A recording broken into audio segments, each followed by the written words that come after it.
Good morning everyone.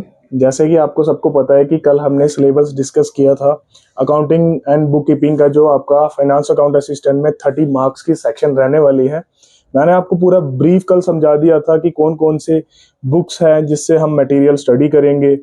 Class 11th की 12th की NCERT, उसके बाद बीकॉम का कुछ सिलेबस है, वो मैंने आपको पूरा अच्छे तरीके से समझाया है। जिसने अभी तक वो वीडियो नहीं देखी है वो पहले वो वाली वीडियो देख लो, क्योंकि आज मैं आपको इंट्रोडक्शन टू अकाउंट्स मींस आपको फर्स्ट क्लास देने वाला हूं। फाइनेंस अकाउंट असिस्टेंट का जो सिलेबस है उसकी आज पहली क्लास रहने वाली है अकाउंटेंसी के लिए। बेसिकली होता क्या है, अगर हम डायरेक्टली कंसेप्ट की तरफ आ जाएंगे अकाउंट्स के तो आपको अच्छे से समझ नहीं आएगा, क्योंकि जितने भी मैंने देखा यूट्यूब पे पढ़ा रहे हैं सारे वो सीधे टॉपिक उठा रहे हैं और समझा रहे हैं। क्योंकि कुछ ऐसे भी एस्पेरेंट्स होंगे जिन्होंने ये एग्जाम पहली बार सुना है, क्योंकि नए नए ग्रेजुएट्स बहुत सारे हैं हमारे पास, जो इंजीनियरिंग ग्रेजुएट्स हैं, जो हमारे नॉन कॉमर्स बैकग्राउंड से बहुत सारे बच्चे हैं जिन्होंने अभी तैयारी करनी है फाइनेंस अकाउंट असिस्टेंट की। उनको अभी अकाउंट्स का कुछ पता नहीं है, बट वो डायरेक्टली सिलेबस पे आ जाएंगे और सिलेबस करवाना स्टार्ट कर देंगे। ऐसा उनके लिए ग्रेसअप करना बड़ा मुश्किल हो जाता है। तो बेसिकली हम पहले समझेंगे कि भाई अगर फाइनेंस अकाउंट असिस्टेंट में उन्होंने अकाउंट्स रखा है तो रखा क्यों है, इसका मतलब क्या होता है, बेसिकली थोड़ा सा समझेंगे। पहले होता क्या है कि जब आप फाइनेंस अकाउंट असिस्टेंट बन जाओगे तो आपका काम क्या रहेगा, आपको जितना भी डील करना रहेगा वो फाइनेंशियल ट्रांजैक्शन के साथ डील करना रहेगा। अभी किसी को फाइनेंस का मतलब नहीं पता होगा तो मैं अच्छे से समझाता हूं।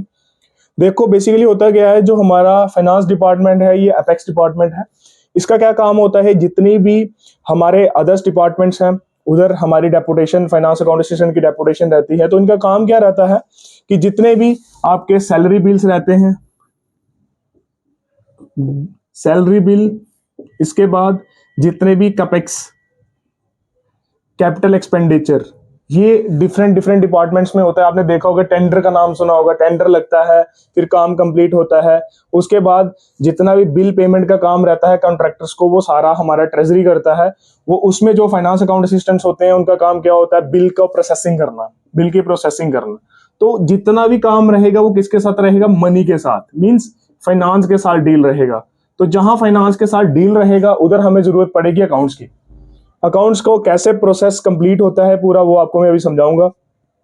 तो पहली बात, अभी मैं आपको एक एग्जांपल देके समझाता हूं कि अकाउंट्स का मीनिंग क्या है और इसकी इंपॉर्टेंस क्या है हमारी लाइफ में। देखो एक बिजनेसमैन है, फॉर एग्जांपल मैं एक बिजनेस की बात करता हूं, मैसर्स रामलाल एंड सन्स, ये एक बिजनेसमैन की बात करता हूं मैं, ठीक है। क्योंकि बिजनेस जैसे आपका रिस्पेक्टेड वर्ड है, जैसे श्री लगाते हो, मिस्टर लगाते हो, मिस लगाते हो, ऐसे हमारे बिजनेस को रिस्पेक्ट देता है हमारा अकाउंट्स। और उसमें मैसेज वर्ड यूज होता है जब भी हम कोई नॉमेनक्लेचर यूज करते हैं बिजनेस का। और हर एक बिजनेस का अलग अलग नाम होता है, आपको पता होगा। उसके डीपली हम नहीं जाएंगे, वो अलग कंसेप्ट है। देखो अगर रामलाल है, 2025 में इसने बिजनेस स्टार्ट किया, तो हर एक इंसान इस दुनिया में कोई भी काम करता है, चाहे वो एम्प्लॉय होगा, उसके रिटर्न में उसको क्या मिलेगी, सैलरी मिलेगी। हमारा एक बिजनेसमैन होगा, उसको उसके रिटर्न में क्या मिलेगा, प्रॉफिट मिलेगा। चाहे एक लेबरर है, लेबरर जब काम करता है उसको क्या मिलती है, वेज। तो उसी प्रकार एक बिजनेसमैन है, वो क्या करेगा, वो अगर कोई बिजनेस करना चाहेगा तो वो चाहेगा कि मुझे ज्यादा से ज्यादा प्रॉफिट हो, ठीक है। और हमारे देसी एक लेमैन लैंग्वेज की बात करें तो हम बोलेंगे कि हमने बिजनेस में कितने का मटेरियल लगाया, फॉर एग्जांपल हमने एक्सपेंस कितने का किया, 10,000 का, तो हमने टोटल सेल कितने की 20,000 की। तो अगर मैं आपको पूछूं, जितने भी मेरे यूट्यूबर्स पेरेंट्स देख रहे हैं, कि मैं बोलूंगी बताओ भाई इसको प्रॉफिट कितना हुआ, तो आप बोलोगे सर इसको प्रॉफिट 10,000 हो गया। इसने 20,000 की सेल करी और इसका खर्चा 10,000 हुआ, तो उसने कितना पैसा कमाया, 10,000। ये उसका क्या होगा, प्रॉफिट।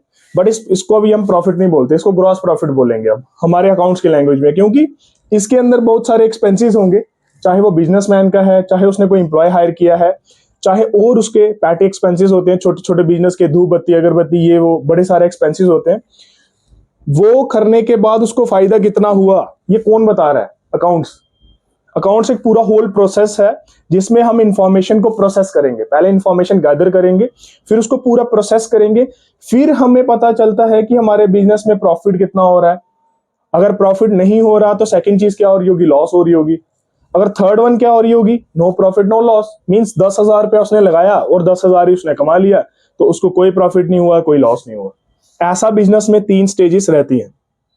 तो अभी आपको सीखना क्या है कि होल, ये जो प्रॉफिट वर्ड है, इसको ढूंढने के लिए आपको ये सब कुछ करना पड़ेगा। अब ये सब कुछ क्या होता है, इसके लिए भी एक एग्जांपल देता हूं आपको। जैसे कि हम एक किराना शॉप में जाते हैं, ठीक है, हम बोलते हैं कि अंकल मुझे एक कॉलगेट चाहिए, तो कॉलगेट कितने की है, 10 रुपए की है। एक दिन में वो कितनी कॉलगेट्स बेचता होगा, एग्जाम्पल के लिए 50, 100। उसने कॉलगेट तो अकेली नहीं रखी है ना बिजनेस में, उसने बिजनेस में बहुत सारी चीजें रखी हुई हैं। अगर उसकी एक कोई मिनी स्टोर है तो उसके अंदर मेरे को लगता है कि हमारी डेली यूजेस की थाउजेंड्स से ज्यादा आइटम्स होंगी। तो अगर वो डे बाई डे चीजें बेचते जा रहा है, बेचते जा रहा है, बेचते जा रहा है, और कोई भी हिसाब किताब नहीं रख रहा है, तो at the end of the month, at the end of the 6 month, अगर मैं उसको पूछूंगा कि आपने टोटल कॉलगेट्स कितनी सेल की, तो मुझे बताओ कि वो बिजनेसमैन हमें बता सकता है कि भी कितनी कॉलगेट सेल होंगी? नहीं बता सकता, क्योंकि अगर उसने अकाउंटिंग रिकॉर्ड्स मेंटेन नहीं किए होंगे बिजनेस में, वो हमें इंफॉर्मेशन नहीं दे पाएगा। उसी प्रकार हमारा अकाउंट्स हमें समझाता है, अगर आप एक बिजनेस चला रहे हो तो आप जितनी डे बाय डे एक्टिविटीज कर रहे हो वो सारी की सारी आपको रिकॉर्ड करनी है, और रिकॉर्ड करने के बाद आपको पता लगाना है कि जो मैं बिजनेस में इतना हार्डवर्क कर रहा हूं, इसका कुछ प्रॉफिट हो रहा है। अगर तो प्रॉफिट हो रहा है तो वो बिजनेस को एक्सपैंड करेगा, अगर नहीं हो रहा है तो बिजनेस चेंज करेगा, अगर लॉस हो रहा है तो बिजनेस को शट डाउन कर लेगा। उसके पास बहुत सारे तरीके होंगे कि जिससे वो कंपनसेटरी तरीके से अपने आप को बचा सके। अभी जो मैंने बोल दिया कि ये सब कुछ करना है, इसके लिए एक पूरा होल प्रोसेस होगा। अब मैं आपको बोलूंगा कि किसी को कि मुझे टी बनानी है, तो बताओ टी कैसे बनती है? तो जिसने टी पी होगी वो बताएगा सर हमें एक ग्लास ऑफ वाटर लेना है, उसमें टी लीव्स डालने हैं, उसके बाद हमें शुगर ऐड करना है, देन मिल्क ऐड करना है, देन उसको आफ्टर सम टाइम वो मिक्सर मिक्स होके एक शेप ले लेता है, जो आइटम बन जाएगी हमारे पास, दैट इज अ टी। उसी प्रकार हमारा अकाउंट्स में एक पूरा प्रोसेस फॉलो करेंगे, उसके बाद हमारे पास क्या बन जाएगा, अकाउंटिंग रिकॉर्ड्स।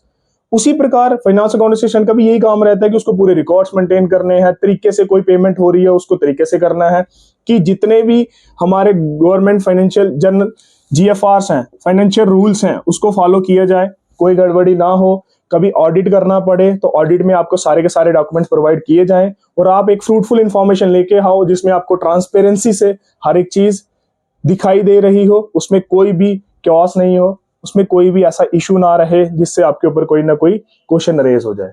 ठीक है, अभी अकाउंट्स के, accounting is the art of recording, कहता है कि अकाउंटिंग एक कला है रिकॉर्ड करने की, क्लासिफाई करने की एंड समराइज करने की इन द सिग्निफिकेंट मैनर। मैंने आपको बोला ना कोई काम करने का कोई तरीका होता है, इसको भी करने का कोई पर्टिकुलर सिग्निफिकेंट तरीका है। In the terms of money, transaction and events which are in part at least of financial character. ये वर्ड देखो, फाइनेंशियल कैरेक्टर, इसको इसके साथ जोड़ो। मैंने आपको बोला था ना अकाउंट्स में हमारे को सिर्फ किससे लेना देना होता है, फाइनेंस से, दैट इज अ मनी। अगर कोई ना कोई एस्पेक्ट, अगर हम कोई चीज ढूंढ रहे हैं, अगर उसका कोई ना कोई मतलब फाइनेंशियल के साथ, कैरेक्टर के साथ लेना देना है, तो हमें उसको अकाउंट्स में लेके आना पड़ेगा। ठीक है, and interpreted the result thereof. मैं आपको वन बाय वन ये सारी चीजें समझाऊंगा, ठीक है, ये डेफिनेशन अच्छे से समझाऊंगा। पहला स्टेप होता है identification of transactions and events. पहला स्टेप जो रहेगा वो रहेगा हमें आइडेंटिफाई करना है। तो आइडेंटिफाई का मतलब क्या होता है, that is the starting of the process of accounting. अभी अकाउंटिंग का प्रोसेस स्टार्ट हो रहा है। आइडेंटिफाइंग का मतलब क्या होता है, देखो मैं बिजनेस में बैठा हूं, मेरी एक किराना शॉप है, मैं बिजनेस में बैठा हूं, तो मेरे बिजनेस में बहुत सारे ट्रांजेक्शन्स डेली की हो रही हैं। एक मैं आपको एग्जांपल देता हूं कि ट्रांजेक्शन हो रही है कि मैंने 5 kg ऑफ शुगर सेल कर दी, ठीक है, one type of transaction.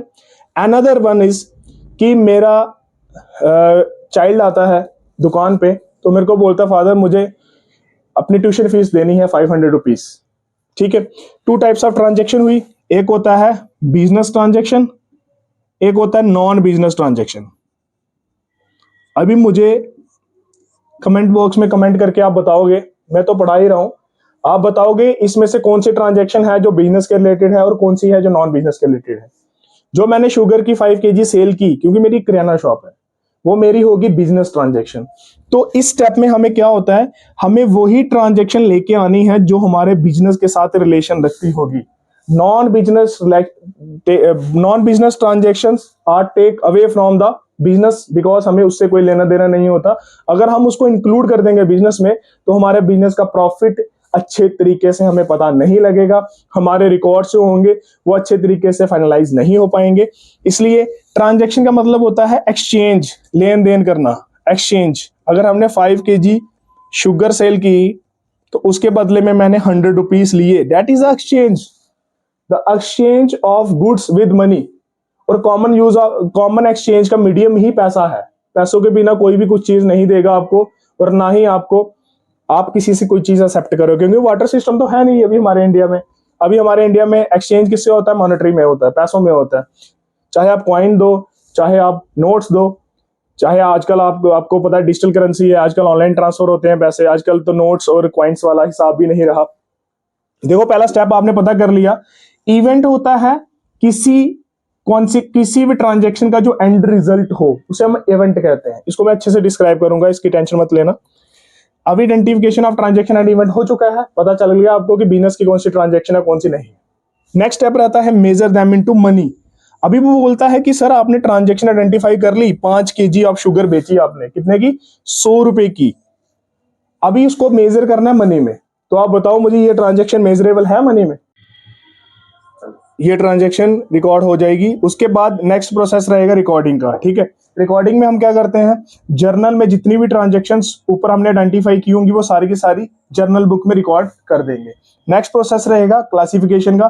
Classification क्या करेंगे, जो हमने एक ट्रांजैक्शन रिकॉर्ड की होंगी उसको लेजर्स में, हर एक का एक अलग अलग अकाउंट बनेगा, उसमें हम ट्रांजैक्शन को और क्लासिफाई कर देंगे इन सिग्निफिकेंट मैनर में। लास्ट इसके बाद आता है समराइजिंग। समराइजिंग में क्या होगा कि हम ट्रांजैक्शन को लेजर में कन्वर्ट करने के बाद ट्रायल बैलेंस प्रिपेयर करेंगे, ट्रायल बैलेंस के बाद profit and loss account prepare करेंगे, and then balance sheet prepare करेंगे। ठीक है, आज हम इतना ही रखते हैं टॉपिक, क्योंकि आपको थोड़ा थोड़ा समझाना ठीक रहेगा। ज्यादा समझाएंगे तो आपको समझने में मुश्किलात आ सकती है। तो जिसने अभी तक चैनल को सब्सक्राइब नहीं किया वो सब्सक्राइब कर लो। ऐसे ही हमारा सारी की सारी वीडियोस इसी तरीके से आएंगे और अच्छे तरीके से आएंगे। अगर आप कोई चाहते हो कि कुछ इंप्रूव करने के लिए, वो मुझे कमेंट बॉक्स में आप बता दे सकते हो। और आज हमारी क्लास इधर ही वाइंड अप होती है। मिलेंगे आपको कल एक नए टॉपिक के साथ, तब तक के लिए गुड बाय।